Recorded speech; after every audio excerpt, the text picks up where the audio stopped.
বিগত সরকারের সময় কোনো সেনা সদস্য গুমের ঘটনায় জড়িত থাকলে ব্যবস্থা নেওয়া হবে।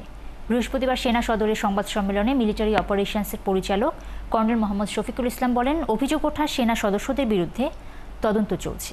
তিনি আরও জানান, জুলাই অভ্যুত্থানে লুট হওয়া অস্ত্র এবং অ্যামুনিশনের ৮০% উদ্ধার করা হয়েছে।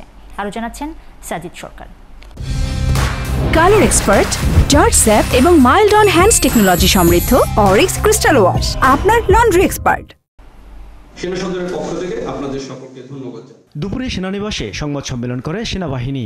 এতে দেশের সার্বিক নিরাপত্তা পরিস্থিতি, মব সন্ত্রাস ও কেএনএফ-এর বিরুদ্ধে নেয়া কার্যক্রম তুলে ধরেন মিলিটারি অপারেশনসের পরিচালক।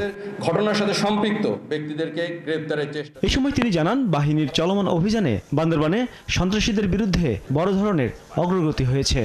একই সাথে অভ্যুত্থানের সময় লুট হওয়া অস্ত্র উদ্ধার নিয়েও তথ্য দেয়া হয়। কেএনএফ এবং বাংলাদেশ সেনাবাহিনীর মধ্যে ব্যাপক গোলাগুলি হয়েছে এবং ভোরের দিকে 2 জন সদস্য কেএনএফ সদস্য গুলিবিদ্ধ হয়ে নিহত হয়েছে এবং এছাড়াও 3টি এসএমজি, একটি চাইনিজ রাইফেল এবং 364 রাউন্ড অ্যামুনিশন পাওয়া গিয়েছে। তিনি বলেন, দেশের বিভিন্ন স্থান থেকে গত 1 মাসে 56 জন কিশোর গ্যাং সদস্যকে গ্রেফতার করা হয়েছে। অন্যদিকে গুমের অভিযোগ ওঠা সেনা সদস্যদের বিরুদ্ধে তদন্ত চলমান আছে বলেও জানান কর্নেল শফিকুল ইসলাম।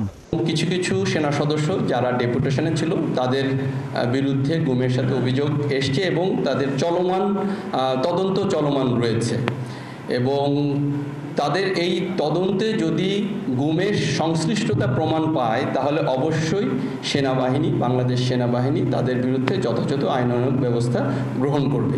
সংবাদ সম্মেলনে আরও বলা হয়, জাতীয় নির্বাচন সামনে রেখে রাজনৈতিক সহিংসতা বা অনিয়ম ঠেকাতে নির্বাচন কমিশনের নির্দেশনার অপেক্ষায় রয়েছে সেনাবাহিনী।